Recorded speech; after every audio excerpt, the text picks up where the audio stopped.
O my goodness. ওকে, সবাইকে আসসালামু আলাইকুম, আশা করছি সবাই ভালো আছেন।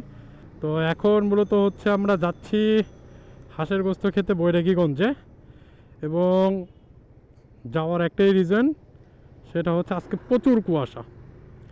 এত কুয়াশা মানে আমি কল্পনা করতে পারিনি। একটু আগেই হচ্ছে বাসা থেকে বের হয়েছিলাম বাজারে যাওয়ার জন্য। তো বাজারে গেলাম, পিঠার চাল ভাঙালাম। তো পিঠার চাল ভাঙাইয়া যখন বাসার দিকে ব্যাক করতেছি, অবাক হয়ে গেলাম, হায় হায় এত কুয়াশা কিভাবে আসলো। প্রথমে তো ভাবছিলাম মানে কেউ হয়তো বা মশা মারার ওষুধ স্প্রে করছে, যার কারণে হচ্ছে এত কুয়াশা। কিন্তু পরে দেখলাম যে না, এটা তো শীতকাল। তো শীতকালে আসলে স্বাভাবিকভাবেই অনেক কুয়াশা হবে, কিন্তু এত তাড়াতাড়ি এত কুয়াশা পড়বে সেটা কল্পনা ছিল না আমার। যাই হোক, এটা আমার এক্সপেকটেশনের বাইরে ছিল, এবং সেটা খুবই মারাত্মক একটা ওয়েদার সৃষ্টি করছে। ভাইজারটা যেহেতু হোয়াইট, আমার উচিত ছিল যে ব্ল্যাক ভাইজারটা লাগায়া দেন হচ্ছে বাইক নিয়ে যাওয়া। যদিও ফগ লাইটটা আমাকে প্রচুর হেল্প করতেছে এই ঘন কুয়াশার রাস্তায়। কুয়াশা তো এখনও কিছু দেখেন নাই, কুয়াশা শুরু হবে একটু পরেই।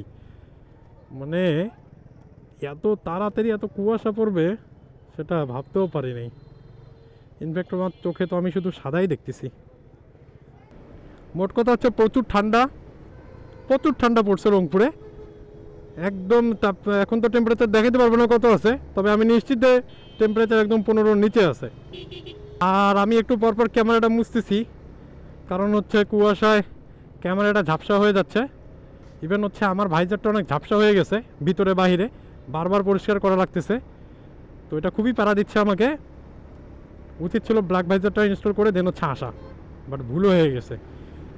কিন্তু কথা হচ্ছে আজকের ওই ওয়েদারে ঘরে বসে থাকার মতো কোনো ওয়েদার না। আজকের এই ওয়েদারটা হচ্ছে উপভোগ করার জন্য, আর এই ওয়েদারকে উপভোগ করতে হলে অবশ্যই রাস্তায় বেরোতে হবে, এবং এই শীতের মধ্যে দিয়ে বাইক চালাইতে হবে। ওকে, আমি জানি না আপনারা কিছু দেখতে পাচ্ছেন কি না, কিন্তু প্রচুর হচ্ছে কুয়াশা, এবং এই কুয়াশায় বাইক চালাইতে খুবই সমস্যা হচ্ছে। আমার ভাইজরের ভিতরে অলরেডি হচ্ছে প্রচুর কুয়াশা জমে গেছে। আমি একটা সামনে বাইক ছাড়া কিছুই দেখতে পাচ্ছি না। খুব সাবধানভাবে খুব কম স্পিডে বাইক চালাচ্ছি।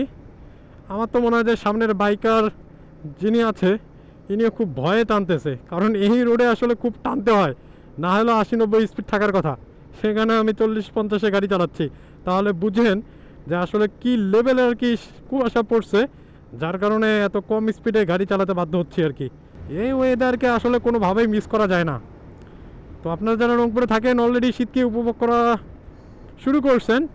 এখন আপনি বাংলাদেশের সব জায়গায় এই কুয়াশা পাবেন না, কোনোভাবেই পাবেন না, গ্যারান্টি দিয়ে বলতে পারি কোথাও পাবেন না, একমাত্র উত্তরবঙ্গ ছাড়া। আর উত্তরবঙ্গের রংপুরে শীত একটু বরাবর বেশি পড়ে। সো যারা শীতকে উপভোগ করতে চান তাদেরকে রংপুরে দাওয়াত দিলাম, চলে আসেন। এইটা হচ্ছে মডার্ন মোড়। এই মডার্ন মোড়ে আসলে সবসময় লোকাল বাস, হাইওয়ে বাস সবগুলো এসে দাঁড়ায়, যার কারণে আর কি রাস্তায় সবসময় যানজট থাকে এই রোডটাতে। তো আমার কাজ হচ্ছে ফাঁক ফুকুর দিয়ে বের হয়ে যাওয়ার, নাহলে এখান থেকে কোনোভাবেই আমি বের হইতে পারবো না, যার কারণে যেখানেই ফাঁক পাচ্ছি সেখান দিয়ে ঢুকে দিচ্ছি আর বের হয়ে যাচ্ছি।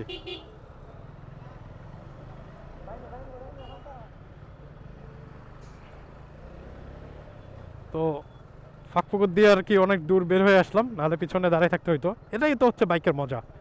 বাইকের মজা হচ্ছে এটাই যে রাস্তায় যতই যানজট থাকুক না কেন, আপনি বাইকার, আপনাকে ফাঁক ফুকুর দিয়ে বের হয়ে আসতেই হবে। Oh my goodness, this is a new experience. ঘন কুয়াশার মধ্যে হাইওয়েতে বাইক চালানো খুবই রিস্কি বাট এনজয়েবল। এখন এই রোডে আসলে ওভারটেক করা খুবই রিস্কি, কারণ কিছু দেখা যাচ্ছে না। খুবই রিস্কি, মানে খুবই রিস্কি, কিছুই দেখতে পাচ্ছি না আমি সামনে। ও মাই গুডনেস, পোষণ এ কোথায় বাইক চালাচ্ছি রে। ভাগ্যিস হচ্ছে আমি ভাইজারটা খুলে রাখছি। সো হাইওয়েতে আসলে এখন বাইক চালানোর যে দুটো ট্রিক্স কাজে দিবে, সেটা হচ্ছে এই ঘন কুয়াশায় বাম দিকে হচ্ছে একটা বিট পাবেন, ডান দিকে একটা বিট পাবেন, এই দুই বিটের মাঝখান বরাবর হচ্ছে আপনাকে বাইক চালায় যাইতে হবে। এবং সামনে যদি কোনো গাড়ি থাকে অবশ্যই তার পিছনের লাইট জ্বালানো থাকবে। এই যে একটা ব্যাককল অটো, এর পিছনে কোনো লাইট নাই, কোনো সিগন্যাল নাই, যার কারণে এদের থেকে অনেক সেফ থাকতে হবে। আমার চোখ দিয়ে অনবরত পানি পড়তেছে, কারণ হচ্ছে যে কুয়াশা আর যে ঠান্ডাটা আমি পাচ্ছি সেটা বলার মতো না, কিন্তু যে ফিলিংসটা হচ্ছে আমার সেটা জাস্ট সুপারব। আমার পিছনে আমি বাসকে ওভারটেক করে চলে আসছি, সেই বাস আবার এখন জোরে জোরে টানতেছে। তো এখন আসলে বোঝা যায় যে কেন আসলে হাইওয়েতে অ্যাক্সিডেন্টগুলো খুব বেশি হয়, বিশেষ করে শীতের সময়। কারণ হচ্ছে অসতর্কতাভাবে গাড়ি চালানো এবং সঠিকভাবে দিক নির্দেশনা না মানার কারণে। আচ্ছা, আমাকে ওভারটেক করে যাবে, আমি ওকে একটু ছেড়ে দেই, নাহলে রিক্সে হয়ে যাবে অনেক। তো দেখা যাচ্ছে আপনি যখন বাইক চালাবেন আপনার তো একটা স্পিড আছেই, সেই স্পিডে যখন দেখবেন যে ডান দিকে থেকে কোনো বাস আপনাকে ওভারটেক করবে, সুন্দর করে ছেড়ে দিবেন। ছেড়ে দেওয়াটা উচিত। আমাকে ভাইজার খুলতে হচ্ছে, বন্ধ করতে হচ্ছে, ক্যামেরা পরিষ্কার করতে হচ্ছে বিকজ অফ ঘন কুয়াশা। এখন আমি ওভারটেক করব না, কারণ বেশি রিস্ক নিব না। ও মাই গুডনেস, এখনই অ্যাক্সিডেন্টটা ঘটতো, এখনই অ্যাক্সিডেন্টটা ঘটতো, এখনই। কে ভাই, আপনারা দেখবেন না? হ্যাঁ, এখনই তো অ্যাক্সিডেন্টটা হইতো, এখনই। রাস্তায় একটা আর আপনারা যাচ্ছেন আর একটা দিয়ে, কি একটা অবস্থা। এই যে এখানে এসে লাগাই দিছে। হ্যাঁ, এখনই তো অ্যাক্সিডেন্টটা হইতো। এই জন্য বলি যে শীতের রাস্তায় গাড়ি চালানো খুবই টাফ। আচ্ছা, আল্লাহ বাঁচাই দিছে, কারণ হচ্ছে স্পিড অনেক কম ছিল। স্পিড যদি বেশি থাকতো তাহলে ভাই ওর পিছনে গিয়ে লাগাই দিতে পারতাম। তারপরে কিন্তু আমাদের বাইক স্লিপ করছে, দেখছিস? আমিও তো চিন্তা করতেছি যে কেন ব্রেক ধরতেছে, পরে বুঝতে পারছি। বুঝছিস, অজন ব্রেকটা ধরলো তখন আমি বুঝতে পারছি যে ওর রাস্তা এদিক দিয়ে না। হ্যাঁ, ক্যামেরা অন আছে। আর ওই বাসটা বলত, সে আগে আছে, সে সিগন্যাল দিবে না। হ্যাঁ, সেও বোঝে না, সে হঠাৎ করে কিন্তু টার্ন করছে ডান দিকে। কি একটা অবস্থা পোষণ। হ্যাঁ, আমরা কিন্তু অল্পের জন্য বাইসে গেছি বলতে গেলে, নতুন একটা এক্সপিরিয়েন্স। হ্যাঁ, অলমোস্ট চলে আসছি, সামনে আরো।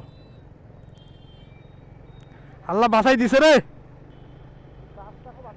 বাসটাকেও বাইসে গেছে। ভাগ্যিস যে সামনে কোনো খাত ছিল না।